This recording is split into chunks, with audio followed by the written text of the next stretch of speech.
Good afternoon, students. Myself, Mohan, lecturer in Golden Glimpse PU College.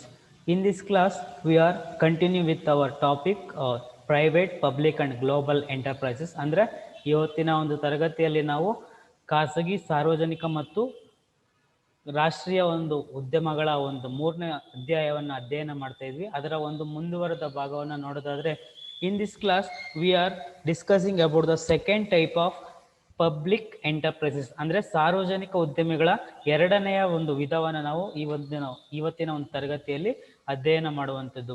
So what is the meaning of statutory cooperations? ಅಂದರೆ ಈ ಒಂದು ಸಾರ್ವಜನಿಕ ಅಥವಾ ಈ ಒಂದು ಸ್ಟ್ಯಾಟ್ಯುಟರಿ ಕೋಆಪರೇಷನ್ ಅಂದರೆ ಶಾಸನಬದ್ಧ ನಿಗಮಗಳು. What is the meaning of statutory cooperations? ಅಂದರೆ ಶಾಸನಬದ್ಧ ನಿಗಮಗಳ ಒಂದು ಅರ್ಥವನ್ನು ನಾವು ನೋಡೋದಾದರೆ what is the meaning of statutory cooperations?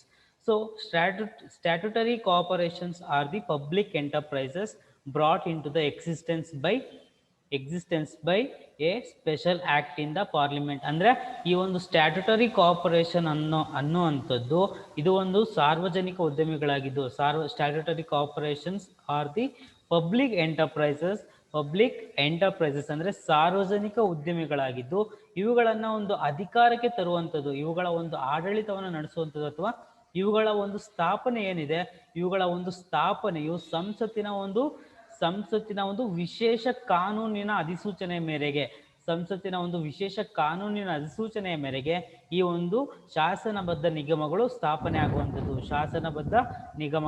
Statutory corporations are the public enterprises brought into the existence by a special act in the parliament. ಅಂದರೆ ಸಂಸತ್ತಿನ ಒಂದು ವಿಶೇಷ ಅಧಿಸೂಚನೆಯ ಮೇರೆಗೆ ಸ್ಥಾಪನೆಯಾಗುವಂತಹ ಒಂದು ನಿಗಮಗಳನ್ನು ನಾವು ಶಾಸನಬದ್ಧ ನಿಗಮಗಳು ಅಂತ ಕರಿತೀವಿ. ಉದಾಹರಣೆಗೆ ನೋಡೋದಾದ್ರೆ, what are the examples of statutory corporations? For an example of statutory corporations, Indian airlines ಅಂದರೆ ಭಾರತೀಯ ವಾಯುಯಾನ ನಿಗಮ ಆಗಿರ್ಬೋದು, IFCI ಇಂಡಿಯನ್ ಫೈನಾನ್ಷಿಯಲ್ ಕಾರ್ಪೊರೇಷನ್ಸ್ ಆಗಿರ್ಬೋದು, KSFCC ಅಂದರೆ ಕರ್ನಾಟಕ ಸ್ಟೇಟ್ ಫೈನಾನ್ಸ್ ಕಾರ್ಪೊರೇಷನ್ಸ್ ಆಗಿರ್ಬೋದು, ಅಥವಾ KSRTC ಅಂದರೆ Karnataka state road transportation corporation ಏನು ಕರಿತೀವಿ, ಅಂದರೆ KSRTC ಅಂತ ಏನು ಕರಿತೀವಿ, ಅಥವಾ IFCI ಆಗಿರ್ಬೋದು, KSFCs ಆಗಿರ್ಬೋದು, ಅಥವಾ ಇಂಡಿಯನ್ ಏರ್ಲೈನ್ಸ್, ಇವೆಲ್ಲವೂ ಕೂಡ ಶಾಸನಬದ್ಧ ನಿಗಮಗಳು. ಯಾಕಂದ್ರೆ ಇದು ಸರ್ಕಾರದ ಒಂದು ಅಧೀನದಲ್ಲಿರುವಂತಹ ಒಂದು ಸಂಸ್ಥೆಗಳಾಗಿರುತ್ತೆ ಅಥವಾ ಸರ್ಕಾರದ ಒಂದು ಆಡಳಿತಕ್ಕೆ ಒಳಪಟ್ಟಿರುವಂತಹ ಒಂದು ನಿಗಮಗಳಾಗಿರೋದ್ರಿಂದ ಇವುಗಳನ್ನು ನಾವು ಸ್ಟ್ಯಾಟ್ಯುಟರಿ ಕಾರ್ಪೊರೇಷನ್ಸ್ ಅಂತ ಕರಿತೀವಿ, ಅಂದರೆ ಶಾಸನಬದ್ಧ ನಿಗಮಗಳು ಅಂತ ಕರಿತೀವಿ. ಶಾಸನಬದ್ಧ ನಿಗಮಗಳು ಸಂಸತ್ತು ಅಂಗೀಕರಿಸುವ ವಿಶೇಷ ಕಾನೂನಿನ ಮೂಲಕ ಅಸ್ತಿತ್ವಕ್ಕೆ ಬಂದ ಸರ್ಕಾರಿ ಉದ್ಯಮಿಗಳಾಗಿರುತ್ತೆ. ಯಾಕಂದ್ರೆ ಸಾರ್ವಜನಿಕ ಉದ್ಯಮಿಗಳು ಎಲ್ಲವೂ ಸಹ ಸರ್ಕಾರದ ಒಂದು ಅಧೀನದಲ್ಲಿರುವಂತಹ ಅಥವಾ ಸರ್ಕಾರದ ಒಂದು ವಿಶೇಷ ಕಾನೂನಿನ ಮುಖಾಂತರ ಅಧೀನಕ್ಕೆ ಅಥವಾ ಅಧಿಕಾರಕ್ಕೆ ಬರುವಂತಹ ಒಂದು ಸರ್ಕಾರಿ ಉದ್ಯಮಿಗಳಾಗಿರುತ್ತೆ. ಯಾವುದು? ಸಾರ್ವಜನಿಕ ಉದ್ಯಮಿಗಳು. ಉದಾಹರಣೆಗೆ ನಾನು ಹೇಳಿರೋ ಹಾಗೆ ಈ ಒಂದು ಶಾಸನಬದ್ಧ ನಿಗಮಗಳಿಗೆ ಉದಾಹರಣೆಯನ್ನು ನಾವು ನೋಡೋದಾದ್ರೆ, ಭಾರತೀಯ ವಾಯುಯಾನ ನಿಗಮ ಆಗಿರ್ಬೋದು, ಭಾರತೀಯ ಹಣಕಾಸು ನಿಗಮ ಅಂದರೆ IFCI ಅಂತ ಏನು ಹೇಳಿದೆ ಅದಾಗಿರ್ಬೋದು, ಅಥವಾ ಕರ್ನಾಟಕ ರಾಜ್ಯ ಹಣಕಾಸು ನಿಗಮ, ಕರ್ನಾಟಕ ಸ್ಟೇಟ್ ಫೈನಾನ್ಸ್ ಕಾರ್ಪೊರೇಷನ್ಸ್ ಏನಂತ ಕರೆದೆ, ಮತ್ತು ಕರಾರಸಾನಿ ಕರ್ನಾಟಕ ರಾಜ್ಯ ರಸ್ತೆ ಸಾರಿಗೆ ನಿಗಮ ಅಂತ ನಾವೇನು ಕರಿತೀವಿ, ಇವೆಲ್ಲವೂ ಕೂಡ ಸ್ಟ್ಯಾಟ್ಯುಟರಿ ಕಾರ್ಪೊರೇಷನ್ಸ್ ಅಂತ ನಾವೇನು ಕರಿತೀವಿ ಅವಕ್ಕೆ ಉದಾಹರಣೆ ಆಗಿರುತ್ತೆ. Next, what are the features of statutory corporations? ಅಂದರೆ ಈ ಒಂದು ಶಾಸನಬದ್ಧ ನಿಗಮಗಳ ಒಂದು ಲಕ್ಷಣಗಳು ಏನೇನಿರುತ್ತೆ, ನಾವು ಯಾವ ರೀತಿ ಡಿಪಾರ್ಟ್ಮೆಂಟಲ್ ಅಂಡರ್ಟೇಕಿಂಗ್ಸ್ ಅಲ್ಲಿ ಏನೆಲ್ಲ ನಾವು ನೋಡಿದ್ವಿ ಲಕ್ಷಣಗಳು, ಅದೇ ರೀತಿ ಈ ಒಂದು ಸ್ಟ್ಯಾಟ್ಯುಟರಿ ಕಾರ್ಪೊರೇಷನ್ಸು ಕೂಡ, ಶಾಸನಬದ್ಧ ನಿಗಮಗಳು ಕೂಡ ಕೆಲವೊಂದು ಲಕ್ಷಣಗಳನ್ನು ಒಳಗೊಂಡಿರುತ್ತೆ. Followings are the features of statutory corporations. What are the features involved, or what are the features mainly depends on the statutory corporations? So let me discuss one by one. So what is the first features of statutory corporations? So formation ಅಂದ್ರೆ ಸ್ಥಾಪನೆ, how it will implement or how it will established by the government. ಅಂದ್ರೆ ಈ ಒಂದು ಶಾಸನಬದ್ಧ ನಿಗಮಗಳನ್ನ ಸರ್ಕಾರ ಹೇಗೆ ಸ್ಥಾಪನೆ ಮಾಡುತ್ತೆ ಅನ್ನೋದನ್ನ ನಾವು ನೋಡ್ಬೋದು. ಫಾರ್ಮೇಶನ್ ಅಂದ್ರೆ ಸ್ಥಾಪನೆ. So these corporations are formed by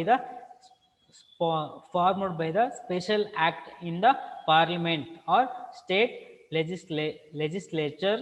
The objectives, powers, scope, duties of these corporations are described in the act. ಅಂದ್ರೆ ಈ ಒಂದು ಶಾಸನಬದ್ಧ ನಿಗಮಗಳು ಅಂತ ನಾವೇನ್ ಕರಿತೀವಿ, ಈ ಒಂದು ಶಾಸನಬದ್ಧ ನಿಗಮಗಳು ಲೋಕಸಭೆ ಮತ್ತು ರಾಜ್ಯಸಭೆ, ಲೋಕಸಭೆ ಮತ್ತು ರಾಜ್ಯ ವಿಧಾನಸಭೆಗಳಿಂದ, ನಾವೇನ್ ಪಾರ್ಲಿಮೆಂಟ್ ಅಂತ ಕರಿತೀವಿ, ಆ ಒಂದು ಪಾರ್ಲಿಮೆಂಟ್ನ ಒಂದು ವಿಶೇಷ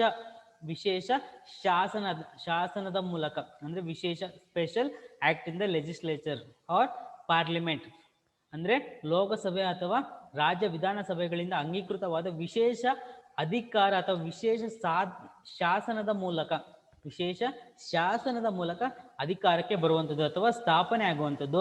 ಹಾಗಾಗಿ ಈ ಶಾಸನಗಳಲ್ಲಿ ನಿಗಮಗಳ ಉದ್ದೇಶ ಅಂದ್ರೆ ಈ ಒಂದು ಪಾರ್ಲಿಮೆಂಟ್ ಅಥವಾ ಸ್ಟೇಟ್ ಲೆಜಿಸ್ಲೇಚರ್ ಅಂತ ನಾವೇನ್ ಕರಿತೀವಿ, ಇದರ ಒಂದು ಅಧಿಕೃತಕ್ಕೆ ಬರುವಂತಹ ಅಥವಾ ಇದರ ಒಂದು ಒಳಗಾಗಿ ಈ ಒಂದು ಶಾಸನಗಳ ಒಂದು ಉದ್ದೇಶ ಆಗಿರ್ಬೋದು ಅಥವಾ ಅಧಿಕಾರ ಆಗಿರ್ಬೋದು ಅಥವಾ ಕಾರ್ಯವ್ಯಾಪ್ತಿ ಆಗಿರ್ಬೋದು ಅಥವಾ ಕರ್ತವ್ಯ ಇತ್ಯಾದಿಗಳನ್ನ ಈ ಒಂದು ಶಾಸನಗಳಲ್ಲಿ, ಈ ಒಂದು ಲೋಕಸಭೆ ಮತ್ತು ರಾಜ್ಯಸಭೆ ಏನು ಅಂಗೀಕೃತ ಒಂದು ವಿಶೇಷ ಶಾಸನ ಏನು ಹೊರಡಿಸುತ್ತೆ, ಆ ಒಂದು ಶಾಸನಗಳಲ್ಲಿ ಈ ಒಂದು ಶಾಸನಬದ್ಧ ನಿಗಮಗಳ ಉದ್ದೇಶ, ಆಬ್ಜೆಕ್ಟಿವ್ಸ್ ಆಗಿರ್ಬೋದು, ಪವರ್ಸ್ ಆಗಿರ್ಬೋದು, ಸ್ಕೋಪ್ ಆಗಿರ್ಬೋದು ಅಥವಾ ಕರ್ತವ್ಯ ಅಂದ್ರೆ ಉದ್ದೇಶ, ಅಧಿಕಾರ, ಕಾರ್ಯವ್ಯಾಪ್ತಿ ಮತ್ತು ಕರ್ತವ್ಯಗಳನ್ನ ವಿವರಿಸಲಾಗಿರುತ್ತೆ, ಅಂದ್ರೆ ಎಕ್ಸ್ಪ್ಲೇನ್ ಮಾಡಿರುತ್ತೆ. ಯಾವ್ಯಾವ ರೀತಿಯಾದಂತಹ ಒಂದು ಅಂಶಗಳನ್ನ ಒಳಗೊಂಡಿರುತ್ತೆ ಈ ಒಂದು ಶಾಸನಬದ್ಧ ನಿಗಮಗಳ ಒಂದು ಸ್ಥಾಪನೆಯಲ್ಲಿ. Second point, government control. These corporations are owned and controlled by the government, and they are liable for all profits and losses. As usual, when the departmental undertakings are controlled by the government and owned by the government, and also statutory corporations also controlled and owned by the government. ಯಾಕಂದ್ರೆ ಈ ಒಂದು ಸಾರ್ವಜನಿಕ ಉದ್ಯಮಿಯಾಗಿದ್ದು, ಶಾಸನಬದ್ಧ ನಿಗಮಗಳು ಸಹ ಸಾರ್ವಜನಿಕ ಉದ್ಯಮಿಯಾಗಿದ್ದು, ಸಾರ್ವಜನಿಕ ಉದ್ಯಮಿಗಳ ಒಂದು ಆಡಳಿತ ಮತ್ತು ನಿಯಂತ್ರಣ ಎರಡೂ ಸಹ ಸರ್ಕಾರದ ಒಡೆತನದಲ್ಲಿರುತ್ತೆ. ಸರ್ಕಾರದ ಒಡೆತನದಲ್ಲಿರೋದ್ರಿಂದ ಈ ಒಂದು ಶಾಸನಬದ್ಧ ನಿಗಮಗಳು ಏನು ಆದಾಯವನ್ನ ಗಳಿಸುತ್ತೆ ಅಥವಾ ನಷ್ಟವನ್ನ ಭರಿಸುತ್ತೆ, ಈ ಎರಡು ಆದಾಯ ಮತ್ತು ನಷ್ಟಗಳ ಒಂದು ಜವಾಬ್ದಾರಿ ಸರ್ಕಾರದ್ದಾಗಿರುತ್ತೆ. ನಾವು ಡಿಪಾರ್ಟ್ಮೆಂಟಲ್ ಅಂಡರ್ಟೇಕಿಂಗ್ಸ್ ಅಲ್ಲೂ ಸಹ ಇದನ್ನೇ ನಾವು ಡಿಸ್ಕಸ್ ಮಾಡಿದ್ದು. ಇದು ಒಂದು ಸರ್ಕಾರಿ ಒಡೆತನದಲ್ಲಿರುವಂತಹ ಒಂದು ಸಂಸ್ಥೆಯಾಗಿ ಸರ್ಕಾರವೇ ಲಾಭ ಮತ್ತು ನಷ್ಟಗಳ ಒಂದು ಜವಾಬ್ದಾರಿಯನ್ನ ಒಳಗೊಂಡಿರುತ್ತೆ. So statutory corporations also under the control of government. So third point, management, ನಿಯಂತ್ರಣ ಅಥವಾ ನಿರ್ವಹಣೆ ಅಂತ ನಾವೇನ್ ಕರಿತೀವಿ. The statutory corporations also as A part of as a type of public sector enterprises. So the management of these activities, the management of statutory corporations comes under the government, or the government elected a person. The management of the statutory corporations comes under the or managed by the board of directors who elected by the government. ಅಂದ್ರೆ ಸರ್ಕಾರದ ಒಂದು ಅಧೀನದಲ್ಲಿರುವಂತಹ ಅಥವಾ ಸರ್ಕಾರವು ರಚಿಸಿದಂತಹ ಒಂದು ನಿರ್ದೇಶಕ ಮಂಡಳಿಯ ಒಂದು ಆಡಳಿತಕ್ಕೆ ಅಥವಾ ಒಂದು ನಿರ್ವಹಣೆಗೆ ಈ ಒಂದು ಶಾಸನಬದ್ಧ ನಿಗಮಗಳು ಅನುಸರಿಸಿಕೊಂಡು ಹೋಗುವಂಥದ್ದು ಅಥವಾ ನಿರ್ವಹಣೆಯ ನಡೆಸುವಂಥದ್ದು. Fourth one, financial autonomy. ಅಂದ್ರೆ ಆರ್ಥಿಕ ಸ್ವಾಯತ್ತತೆ ಅಂತ ನಾವು ಕರಿತೀವಿ. ಫೈನಾನ್ಷಿಯಲ್ ಅಟಾನಮಿ ಅಂದ್ರೆ ಆರ್ಥಿಕ ಸ್ವಾಯತ್ತತೆ. These corporations have the financial autonomy and Dus they enjoy financial powers. ಅಂದರೆ ಈ ಒಂದು ಶಾಸನಬದ್ಧ ನಿಗಮಗಳು ಅಂತ ನಾವೇನು ಕರಿತೀವಿ, ಈ ಒಂದು ಶಾಸನಬದ್ಧ ನಿಗಮಗಳು ತಮ್ಮದೇ ಆದಂತಹ ಒಂದು ಫೈನಾನ್ಷಿಯಲ್ ಆಟೋನಮಿ ಅಂದರೆ ಆರ್ಥಿಕ ಸ್ವಾಯತ್ತತೆಯನ್ನು ಹೊಂದಿರುತ್ತೆ. ಯಾವ ರೀತಿ, ಈಗ ನಾವು ಡಿಪಾರ್ಟ್ಮೆಂಟಲ್ ಅಂಡರ್ಟೇಕಿಂಗ್ಸ್ ಅಲ್ಲಿ ನೋಡಿದಾಗ ಡಿಪಾರ್ಟ್ಮೆಂಟಲ್ ಅಂಡರ್ಟೇಕಿಂಗ್ಸ್ಗೆ ಈ ಒಂದು ಆರ್ಥಿಕ ಸ್ವಾಯತ್ತತೆ ಅನ್ನೋವಂಥದ್ದು ಇರಲಿಲ್ಲ. ಯಾಕಂದ್ರೆ ಈ ಒಂದು ಡಿಪಾರ್ಟ್ಮೆಂಟಲ್ ಅಂಡರ್ಟೇಕಿಂಗ್ಸ್ಗೆ ಬೇಕಾದಂತಹ ಒಂದು ಹಣಕಾಸಿನ ಒಂದು ವ್ಯವಸ್ಥೆಯನ್ನು ಯಾವ್ದು ಮಾಡ್ತಾ ಇತ್ತು, ಸರ್ಕಾರ ಮಾಡ್ತಾ ಇತ್ತು. ಆದ್ರೆ ಇಲ್ಲಿ ಏನಾಗುತ್ತೆ, ಈ ಒಂದು ಶಾಸನಬದ್ಧ ನಿಗಮಗಳಲ್ಲಿ ಏನಾಗುತ್ತೆ ಅಂದ್ರೆ ತಮಗೆ ಬೇಕಾದಂತಹ ಒಂದು ಬಂಡವಾಳವನ್ನ ಸಾರ್ವಜನಿಕರಿಂದ ಸಂಗ್ರಹಿಸುತ್ತೆ. ಅಂದ್ರೆ in the statutory corporations when they need A capital, when they need A money, they can collect from the public. ಅಂದ್ರೆ ಸಾರ್ವಜನಿಕರಿಂದ ಅವರು ಕಲೆಕ್ಟ್ ಮಾಡ್ಕೊಳ್ಳುವಂಥದ್ದು. ಅಲ್ಲದೆ other than the public collecting, they can also reserve. ಅಂದ್ರೆ ಇವರೊಂದು ತಮಗೆ ಬೇಕಾದಂತಹ ಒಂದು ಆದಾಯ, ಅಂದ್ರೆ ತಮಗೆ ಬೇಕಾದಂತಹ ಒಂದು ಕ್ಯಾಪಿಟಲ್ ಅನ್ನ ಇವರು ಪಬ್ಲಿಕ್ ಇಂದ ಕಲೆಕ್ಟ್ ಮಾಡ್ಕೊಳ್ತಾರೆ. ಇದನ್ನು ಹೊರತುಪಡಿಸಿ ದೇ ಡಿಡ್ ನಾಟ್ ಬಾರೋ, ದೇ ಡಿಡ್ ನಾಟ್ ಬಾರೋ ಫ್ರಮ್ ದ ಗವರ್ನಮೆಂಟ್. ಅಂದ್ರೆ ಸರ್ಕಾರದ ಒಂದು ಮುಂಗಡ ಪತ್ರದ, ಅಂದ್ರೆ ಸರ್ಕಾರ ಏನ್ ಇಯರ್ಲಿ ಬಜೆಟ್ ಅನೌನ್ಸ್ ಮಾಡುತ್ತೆ, ಈ ಒಂದು ಸರ್ಕಾರ ಇಯರ್ಲಿ ಬಜೆಟ್ ಅನೌನ್ಸ್ ಮಾಡೋದ್ರ ಮೇಲೆ ಈ ಒಂದು statutory corporations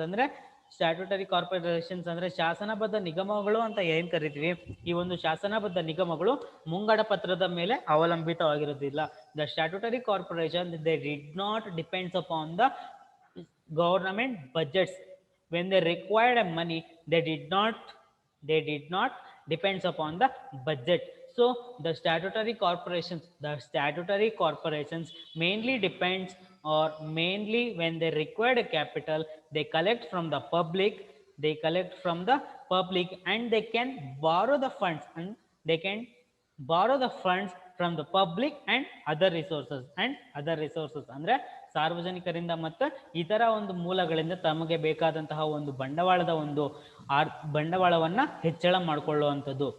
so next 5th point, accountability ಅಂದ್ರೆ ಉತ್ತರದಾಯಿತ್ವ ಅಂತ ನಾವು ಕರಿತೀವಿ. Accountability these corporations are answerable to the parliament or state legislature for their activities. Why? So the statutory corporations mainly established by a parliament or state legislature. ಅಂದ್ರೆ ಈ ಒಂದು ಶಾಸನಬದ್ಧ ನಿಗಮಗಳು ಅಂತ ನಾವೇನ್ ಕರಿತೀವಿ, ಲೋಕಸಭೆ ಮತ್ತು ರಾಜ್ಯ ವಿಧಾನಸಭೆಯ ಒಂದು ವಿಶೇಷ ಅಧಿಸೂಚನೆಯ ಮೇರೆಗೆ ಸ್ಥಾಪನೆ ಆಗಿರೋದ್ರಿಂದ ಇದರ ಒಂದು ಉತ್ತರದಾಯಿತ್ವ ಯಾರ ಕೈಯಲ್ಲಿ ಇರುತ್ತೆ ಅಂದ್ರೆ ಕೇಂದ್ರ ಸರ್ಕಾರ ಆಗಿರ್ಬೋದು, ಅಥವಾ ಲೋಕಸಭೆ ಆಗಿರ್ಬೋದು, ಅಥವಾ ರಾಜ್ಯ ವಿಧಾನಸಭೆಯ ಒಂದು ಅಧಿಕಾರಕ್ಕೆ ಒಳಪಟ್ಟಿರುತ್ತೆ. ಇದರ ಒಂದು ವಾರ್ಷಿಕ ಲೆಕ್ಕಪತ್ರಗಳನ್ನ ಸರ್ಕಾರದಿಂದ ನೇಮಕ ಮಾಡಲ್ಪಟ್ಟ ಲೆಕ್ಕ ಪರಿಶೋಧಿಸಲಾಗುತ್ತದೆ. ಯಾಕಂತಂದ್ರೆ ಇದು ಸರ್ಕಾರಕ್ಕೆ ಸೇರಿರುವಂತಹ ಒಂದು ಅಧಿಕಾರ ಇರೋದ್ರಿಂದ ಸರ್ಕಾರವೇ ಇದರ ಒಂದು ಲೆಕ್ಕ ಪರಿಶೋಧನೆಯನ್ನ ನಡೆಸುತ್ತದೆ. The annual reports of statutory corporations must be audited by a accountant general who elected or who appointed by the government. ಹಾಗಾಗಿ ಸರ್ಕಾರದ ವ್ಯಕ್ತಿಯಿಂದ ಅಥವಾ ಸರ್ಕಾರವು ನಿರ್ದೇಶಿಸಲ್ಪಟ್ಟ ಲೆಕ್ಕ ಪರಿಶೋಧಕನಿಂದ ಲೆಕ್ಕ ಪುಸ್ತಕಗಳ ಒಂದು ಪರಿಶೋಧನೆ ನಡೆಸಲಾಗುತ್ತೆ. ನೆಕ್ಸ್ಟ್ ಸ್ಟಾಫ್ ಅಂದ್ರೆ ಸಿಬ್ಬಂದಿ. So the employees of these corporation or the employees of statutory corporations are not a government employees. So not a government employees, but departmental undertakings employees are considered as a government employees. Okay, so ಈ ಒಂದು ಶಾಸನಬದ್ಧ ನಿಗಮಗಳ ಒಂದು ಸಿಬ್ಬಂದಿಯನ್ನ ಅಥವಾ ಯಾರು ಕೆಲಸವನ್ನು ನಿರ್ವಹಿಸುತ್ತಾರೆ ಅವರನ್ನ ನಾವು ಸರ್ಕಾರಿ ನೌಕರರು ಅಂತ ಪರಿಗಣಿಸಲಾಗುವುದಿಲ್ಲ. So the employees of the statutory corporations are not a government employees, and they are appointed by the corporations, and separate sets of rules and regulations are applicable. ಅಂದರೆ ಪ್ರತ್ಯೇಕವಾದಂತಹ ಒಂದು ಸೇವಾ ನಿಯಮಗಳಿಂದ ಇವರನ್ನು ನಾವು ಕೆಲಸಕ್ಕೆ ತಗೊಳ್ಳುವಂಥದ್ದು. These are the features of statutory corporations, ಅಂದರೆ ಶಾಸನಬದ್ಧ ನಿಗಮಗಳ ಒಂದು ಲಕ್ಷಣಗಳು ಅಂತ ನಾವು ಕರಿತೀವಿ. ಆಯ್ತಾ? ಶಾಸನಬದ್ಧ ನಿಗಮಗಳ ಒಂದು ಲಕ್ಷಣಗಳು ಏನೇನು ಅಂತ ನೋಡೋದಾದ್ರೆ ಫಾರ್ಮೇಷನ್ ಅಂದರೆ ಸ್ಥಾಪನೆ ಆಗಿರ್ಬೋದು, ಫಾರ್ಮೇಷನ್ ಅಂದರೆ ಸ್ಥಾಪನೆ ಆಗಿರುತ್ತೆ. ಮತ್ತೆ ಗೌರ್ನಮೆಂಟ್ ಕಂಟ್ರೋಲ್ ಅಂದರೆ ಸರ್ಕಾರದ ಒಂದು ನಿಯಂತ್ರಣ ಅಂತ ನಾವೇನು ಕರಿತೀವಿ, ಸರ್ಕಾರದ ನಿಯಂತ್ರಣ ಆಗಿರ್ಬೋದು. ಮತ್ತೆ ಮ್ಯಾನೇಜ್ಮೆಂಟ್ ಅಂದರೆ ನಿರ್ವಹಣೆ ಆಗಿರುತ್ತೆ, ನಿರ್ವಹಣೆ ಅಂತ ನಾವೇನು ಕರಿತೀವಿ ಅದು ಕೂಡ ಒಂದು ಲಕ್ಷಣ ಆಗಿರುತ್ತೆ. ಮತ್ತೆ ಫೈನಾನ್ಷಿಯಲ್ ಅಟಾನಮಿ ಅಂದರೆ ಆರ್ಥಿಕ ಸ್ವಾಯತ್ತತೆ, ಯಾವ ಮೂಲಗಳಿಂದ ಒಂದು ಆದಾಯವನ್ನು ಅಥವಾ ಬೇಕಾಗಿರುವಂತಹ ಒಂದು ಬಂಡವಾಳವನ್ನು ಸಂಗ್ರಹಣೆ ಮಾಡಿಕೊಳ್ಳುವಂಥದ್ದು ಫೈನಾನ್ಷಿಯಲ್ ಆಟೋನಮಿ. ಅಂದರೆ ಲಾಸ್ಟು ಅಕೌಂಟಬಿಲಿಟಿ ಅಂದರೆ ಉತ್ತರದಾಯಿತ್ವ, ನಾವು ಯಾರಿಗೆ ರೆಸ್ಪಾನ್ಸಿಬಲ್ ಆಗಿರ್ತೀವಿ ಅಥವಾ ನಮ್ಮ ಒಂದು ಚಟುವಟಿಕೆಗಳನ್ನು ಯಾರು ನೋಡ್ಕೊಳ್ತಾರೆ ಅನ್ನುವಂಥದ್ದು ಉತ್ತರದಾಯಿತ್ವ ಆಗಿರುತ್ತೆ. ಮತ್ತೆ ಸಿಬ್ಬಂದಿ ಅಂದರೆ ಈ ಒಂದು ಶಾಸನಬದ್ಧ ನಿಗಮಗಳ ಒಂದು ಸಿಬ್ಬಂದಿಯನ್ನು ನಾವು ಯಾವ ರೀತಿ ಪರಿಗಣನೆಗೆ ತಗೊಳ್ಳುವಂಥದ್ದು, ಅಥವಾ ಸರ್ಕಾರಿ ನೌಕರರ ಅಥವಾ ಸರ್ಕಾರೇತರ ನೌಕರರ ಅನ್ನುವಂಥದ್ದನ್ನ ನಾವಿಲ್ಲಿ ಕನ್ಸಿಡರ್ ಮಾಡುವಂಥದ್ದು. ಸೊ ನೆಕ್ಸ್ಟ್ ಅಂದರೆ ಥರ್ಡ್ ಒನ್, ನಾವು ಈ ಒಂದು ಸಾರ್ವಜನಿಕ V can classified as a public sector enterprises in a 3 forms, that is departmental undertakings, statutory corporations, and third one government companies. So third one government companies ಅಂದ್ರೆ ಸರ್ಕಾರಿ ಕಂಪನಿಗಳು ಅಂತ ನಾವು ಏನು ಕರಿತೀವಿ ಅದರ ಒಂದು ಅರ್ಥವನ್ನು ನಾವು ನೋಡೋದಾದ್ರೆ according to Indian companies act ಅಂದರೆ ಭಾರತೀಯ ಕಂಪನಿ ಕಾಯ್ದೆ 1956 ಪ್ರಕಾರ ಈ ಒಂದು ಸರ್ಕಾರಿ ಕಂಪನಿ ಏನೇನೆಲ್ಲ ಒಳಗೊಂಡಿದೆ ಅಂತಂದ್ರೆ, according to Indian companies act of 1956 defined as a government company means any company which hold more than 50% of share capital held by the central or state government. ಅಂದರೆ ಈ ಒಂದು ಸರ್ಕಾರಿ ಕಂಪನಿ ಅನ್ನುವಂಥದ್ದು, ಸರ್ಕಾರಿ ಕಂಪನಿಗಳು ಅಂತ ನಾವೇನು ಕರಿತೀವಿ, ಭಾರತೀಯ ಕಂಪನಿ ಕಾಯ್ದೆ 1956 ಪ್ರಕಾರ ಇದು ಒಂದು ಸರ್ಕಾರಿ ಕಂಪನಿ ಅಂತ ನಾವೇನು ಕರಿತೀವಿ ಅಂದರೆ ಇದು 51% ಹೆಚ್ಚಿನ ಒಂದು ಬಂಡವಾಳವನ್ನು ಕೇಂದ್ರ ಸರ್ಕಾರ ಅಥವಾ ರಾಜ್ಯ ಸರ್ಕಾರ ಅಂದರೆ ಕೇಂದ್ರ ಸರ್ಕಾರ ಅಥವಾ ರಾಜ್ಯ ಸರ್ಕಾರ ಹೊಂದಿದ್ರೆ ಅಂತಹ ಕಂಪನಿಗಳನ್ನು ನಾವು ಸರ್ಕಾರಿ ಕಂಪನಿಗಳು ಅಂತ ಕರಿತೀವಿ. ಅಂತಹ ಕಂಪನಿಗಳನ್ನು ನಾವು ಸರ್ಕಾರಿ ಕಂಪನಿಗಳನ್ನ ಅಂತ ಕರಿತೀವಿ. ಅಂದ್ರೆ ಯಾವುದಾದ್ರೂ ಕಂಪನಿ ಆಗಿರ್ಬೋದು, ಅದರ ಒಂದು ಶೇರ್ ಕ್ಯಾಪಿಟಲ್, ಅದರ ಒಂದು ಷೇರು ಬಂಡವಾಳ 51% ಹೆಚ್ಚಾಗಿದೆ ಅಂತಹ ಒಂದು ಕಂಪನಿಗಳನ್ನು ನಾವು ಸರ್ಕಾರಿ ಕಂಪನಿಗಳು ಅಂತ ಕರಿತೀವಿ. So what are the features of government companies ಅಂದರೆ ಈ ಒಂದು ಸರ್ಕಾರಿ ಕಂಪನಿಗಳ ಒಂದು ಲಕ್ಷಣಗಳು ಯಾವ್ದು ಅಂತ ನಾವು ನೋಡೋದಾದ್ರೆ, what are the various features of government companies? Following are the features of government companies. ಅಂದರೆ ಈ ಒಂದು ಸರ್ಕಾರಿ ಕಂಪನಿಗಳ ಒಂದು ಲಕ್ಷಣಗಳನ್ನ ನಾವು ನೋಡೋದಾದ್ರೆ, ಮೊದಲನೇದಾಗಿ ಫಾರ್ಮೇಷನ್ ಅಂದರೆ ಸ್ಥಾಪನೆ ಯಾವ ರೀತಿ ಆಗುತ್ತೆ ಅನ್ನೋದನ್ನ ನಾವು ನೋಡೋದಾದ್ರೆ, ಯಾಕಂದ್ರೆ ಸರ್ಕಾರಿ ಕಂಪನಿಗಳು ಸಹ ಸಾರ್ವಜನಿಕ ಕಂಪನಿಗಳು ಅಥವಾ ಸಾರ್ವಜನಿಕ ಉದ್ಯಮಿಗಳಾಗಿರೋದ್ರಿಂದ ಇವುಗಳ ಸ್ಥಾಪನೆಯು ಕೂಡ ಒಂದು ಸರ್ಕಾರದ ಅಧೀನದಲ್ಲಿರುತ್ತೆ. ಆದರೆ ಇವುಗಳ ಒಂದು ಸ್ಥಾಪನೆ ಭಾರತೀಯ ಕಂಪನಿ ಕಾಯ್ದೆ 1956 ಪ್ರಕಾರ ಸ್ಥಾಪಿಸಲಾಗುತ್ತೆ. ಸರ್ಕಾರಿ ಕಂಪನಿಗಳನ್ನ ಕಂಪನಿ ಕಾಯ್ದೆ 1956 ಪ್ರಕಾರ ಸ್ಥಾಪನೆಯನ್ನ ಮಾಡಲಾಗುತ್ತೆ. ಸೆಕೆಂಡ್ ಒನ್ ಓನರ್ಶಿಪ್ ಅಂದ್ರೆ ಇದರ ಒಂದು ಒಡೆತನ ಹೇಗಿರುತ್ತೆ ಅಂತಂದ್ರೆ 51% ಅಂದ್ರೆ the ownership of these companies is hand of the government. ಯಾಕಂತಂದ್ರೆ ಸರ್ಕಾರದ ಒಂದು ಕಾಂಟ್ರಿಬ್ಯೂಷನ್ ಏನಿರುತ್ತೆ, ಸರ್ಕಾರದ ಒಂದು ಒಡೆತನ ಅಥವಾ ಸರ್ಕಾರದ ಒಂದು ಇತರೆ ಒಂದು ವ್ಯಕ್ತಿಗೆ ಹೋಲಿಸಿದಾಗ ಇದರ ಒಂದು ಶೇರ್ ಏನಿದೆ ಅದು ಹೆಚ್ಚಾಗಿರೋದ್ರಿಂದ, ಅಂದ್ರೆ the public companies hold their percentage of shares more than the other person. So ಹಾಗಾಗಿ the ownership of the companies are government. ಅಂದ್ರೆ ಸರ್ಕಾರದ ಒಡೆತನದಲ್ಲಿರುತ್ತೆ. ಯಾಕಂದ್ರೆ ಶೇಕಡ 51ರಷ್ಟು ಭಾಗ ಶೇಕಡ 51ರಷ್ಟು ಭಾಗ ಸರ್ಕಾರವೇ ಹೂಡಿಕೆ ಮಾಡೋದ್ರಿಂದ ಇವುಗಳ ಒಂದು ಒಡೆತನ ಸರ್ಕಾರದ ಕೈಯಲ್ಲಿರುತ್ತೆ. ಆಯ್ತಾ. ಥರ್ಡ್ ಪಾಯಿಂಟ್, ಸಪ್ರೇಟ್ ಎಂಟಿಟಿ ಅಂದ್ರೆ ಪ್ರತ್ಯೇಕ ಅಸ್ತಿತ್ವ. ಅಂದ್ರೆ ಪ್ರತ್ಯೇಕ ಅಸ್ತಿತ್ವ ಅಂತ ನಾವೇನ್ ಕರಿತೀವಿ, they have A separate entity apart from the government. ಅಂದ್ರೆ ಪ್ರತ್ಯೇಕ ಅಸ್ತಿತ್ವ ಅಂತ ನಾವೇನ್ ಕರಿತೀವಿ, ಇವುಗಳ ಒಂದು ಆಡಳಿತವು ಸರ್ಕಾರದಿಂದ ಪ್ರತ್ಯೇಕವಾಗಿರುತ್ತೆ. ಸರ್ಕಾರದಿಂದ ಪ್ರತ್ಯೇಕವಾಗಿರುತ್ತೆ. ಯಾಕಂತಂದ್ರೆ they invest only the capital, not only they did not administrate. ಅಂದ್ರೆ ಇವುಗಳ ಒಂದು ಆಡಳಿತ ಸಪ್ರೇಟ್ ಆಗಿರುತ್ತೆ. ಇವುಗಳ ಒಂದು ಆಡಳಿತವು ಸರ್ಕಾರದಿಂದ ಪ್ರತ್ಯೇಕವಾಗಿರುತ್ತೆ. ಆದರೆ ತನ್ನದೇ ಆದಂತಹ ಒಂದು ಅಸ್ತಿತ್ವವನ್ನು ಒಳಗೊಂಡಿರೋದ್ರಿಂದ ಇವುಗಳ ಒಂದು ಆಡಳಿತ ಸರ್ಕಾರದಿಂದ ಪ್ರತ್ಯೇಕವಾಗಿರುತ್ತೆ. ಯಾಕಂತಂದ್ರೆ the companies only rule their entity. ಅಂದ್ರೆ ಇದು ತಮ್ಮದೇ ಆದಂತಹ ಒಂದು ಕಂಪನಿಗಳ ಒಂದು ಆಡಳಿತಕ್ಕೆ ಒಳಗಾಗಿರುವಂಥದ್ದು. Next one, fourth point, government audit. ಸರ್ಕಾರಿ ಲೆಕ್ಕ ಪರಿಶೋಧನೆ ಅಂತ ನಾವೇನ್ ಕರಿತೀವಿ, ಗೌರ್ನಮೆಂಟ್ ಆಡಿಟ್, ಸರ್ಕಾರಿ ಲೆಕ್ಕ ಪರಿಶೋಧನೆ. ಆಯ್ತಾ.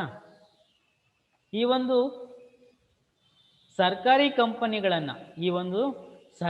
ಕಂಪನಿಗಳ ಒಂದು ಲೆಕ್ಕ ಪುಸ್ತಕಗಳನ್ನ ಸರ್ಕಾರದಿಂದ ಆಯ್ಕೆ ಮಾಡಲಾದಂತಹ ಒಂದು ಲೆಕ್ಕ ಪರಿಶೋಧಕನಿಂದ ದ ಗೌರ್ನಮೆಂಟ್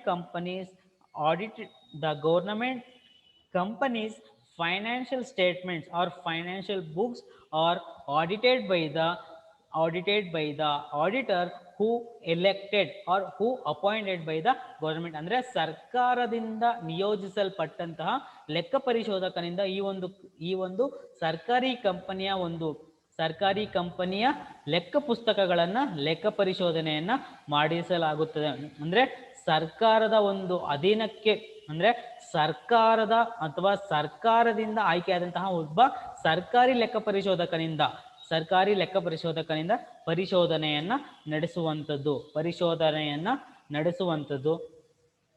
ಫಿಫ್ತ್ ಪಾಯಿಂಟ್ ಅಂದ್ರೆ ಫೈನಾನ್ಷಿಯಲ್ ಆಟೋನಮಿ. ನಾವು ಆಲ್ರೆಡಿ ಸ್ಟ್ಯಾಟ್ಯೂಟರಿ ಕಾರ್ಪೊರೇಷನ್ಸ್ ಅಲ್ಲಿ ಯಾವ ಫೀಚರ್ ನಾವು ನೋಡಿದ್ವಿ, ಅದೇ ರೀತಿ ಸರ್ಕಾರಿ ಕಂಪನಿಗಳಲ್ಲೂ ಸಹ ಈ ಒಂದು ಫೈನಾನ್ಷಿಯಲ್ ಆಟೋನಮಿ ಅನ್ನುವಂಥದ್ದು ಇರುತ್ತೆ. ಯಾವ ರೀತಿ ಈ ಒಂದು ಆರ್ಥಿಕ ಸ್ವಾಯತ್ತತೆ ಅಂತ ನಾವೇನ್ ಕರಿತೀವಿ, ಅದರ ಒಂದು ಆರ್ಥಿಕ ಸ್ವಾಯತ್ತತೆ ಏನು ಅನ್ನೋದನ್ನ ನೋಡೋದಾದ್ರೆ, they enjoy financial autonomy and there no need to depends upon the government for capital. So as usual government companies also, they did not depends upon the capital.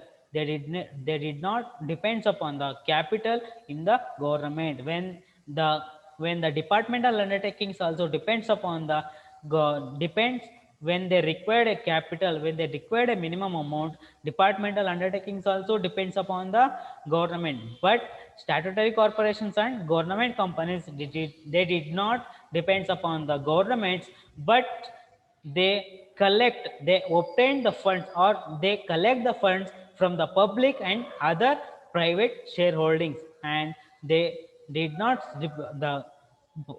the government companies did not depends upon the capital, or they did not depends upon the government for the purpose of capital, but they collect the funds from the public and other private share holdings. ಅಂದ್ರೆ ಇವುಗಳ ಒಂದು ಆರ್ಥಿಕ ಸ್ವಾಯತ್ತತೆ ಅಂತ ನಾವೇನ್ ಕರಿತೀವಿ, ಇವುಗಳ ಒಂದು ಸರ್ಕಾರಿ ಕಂಪನಿಗಳ ಒಂದು ಬಂಡವಾಳ ಏನ್ ಬೇಕಾಗುತ್ತೆ ಅದು ಸರ್ಕಾರದ ಮೇಲೆ ಅವಲಂಬಿತ ಆಗಿರೋದ್ರಿಲ್ಲ. ಅದರ ಬದಲಾಗಿ ಖಾಸಗಿ ಷೇರುದಾರರಿಂದ ಅಥವಾ ಸಾರ್ವಜನಿಕರಿಂದ, ಪಬ್ಲಿಕ್ ಇಂದ ಅವರು ಬಂಡವಾಳವನ್ನ, ಕ್ಯಾಪಿಟಲ್ ಅನ್ನ ಕಲೆಕ್ಟ್ ಮಾಡ್ಕೊಳ್ಳುವಂಥದ್ದು. Last one, the last features of government companies is a management. ಅಂದ್ರೆ ಆಡಳಿತ ಅಥವಾ ನಿರ್ವಹಣೆ ಅಂತ ನಾವೇನ್ ಕರಿತೀವಿ, ಅದು ಆಡಳಿತ ಅಥವಾ ನಿರ್ವಹಣೆ ಅಂತ ನಾವು ಏನ್ ಕರಿತೀವಿ. ಇವುಗಳ ಒಂದು ನಿರ್ವಹಣೆ ಹೇಗಿರುತ್ತೆ ಅಂತಂದ್ರೆ The day-to-day activities of these companies are managed by the board of directors elected by the government or private people. So the management of the government companies are mainly depends upon the private people or government. Why private people or government? Both are invest their investment. So the government put 51% of the 51% of share capital, and private people also hold the 49% of share capital. Hence the management of the activities or the management of the companies depends upon the board of directors, whether it should be elected by the government also or a private people also. So ಅಂದ್ರೆ ಈ ಒಂದು ಆಡಳಿತ ಅಂತ ನಾವು ಹೇಗೆ ಕರಿತೀವಿ, ಈ ಒಂದು ಕಂಪನಿಗಳ ಆಡಳಿತವನ್ನು ನಾವು ಸರ್ಕಾರದಿಂದ ನೇಮಿಸಲ್ಪಟ್ಟ ನಿರ್ದೇಶಕರು ಆಗಿರ್ಬೋದು ಅಥವಾ ಖಾಸಗಿ ವ್ಯಕ್ತಿಗಳಿಂದ ನಿರ್ದೇಶಿಸಲಾಗುತ್ತೆ. ಸೊ ಇಲ್ಲಿವರೆಗೂ ಅಂದ್ರೆ ಇಷ್ಟು ಕೂಡ ಈ ಒಂದು 6 ಪಾಯಿಂಟ್ಸ್ ಕೂಡ ಕಂಪನಿಗಳ ಅಥವಾ ಸರ್ಕಾರಿ ಕಂಪನಿಗಳ ಒಂದು ಲಕ್ಷಣಗಳಾಗಿರುತ್ತೆ. ಸೊ ನೆಕ್ಸ್ಟ್ ಕ್ಲಾಸಲ್ಲಿ ನಾವು ಮಲ್ಟಿನ್ಯಾಷನಲ್ ಕಂಪನೀಸ್ ಅಂದ್ರೆ ಬಹುರಾಷ್ಟ್ರೀಯ ಕಂಪನಿಗಳು ಅಂತ ಏನು ಕರಿತೀವಿ ಅದನ್ನು ನಾವು ಡಿಸ್ಕಸ್ ಮಾಡುವಂಥದ್ದು. Thank you students.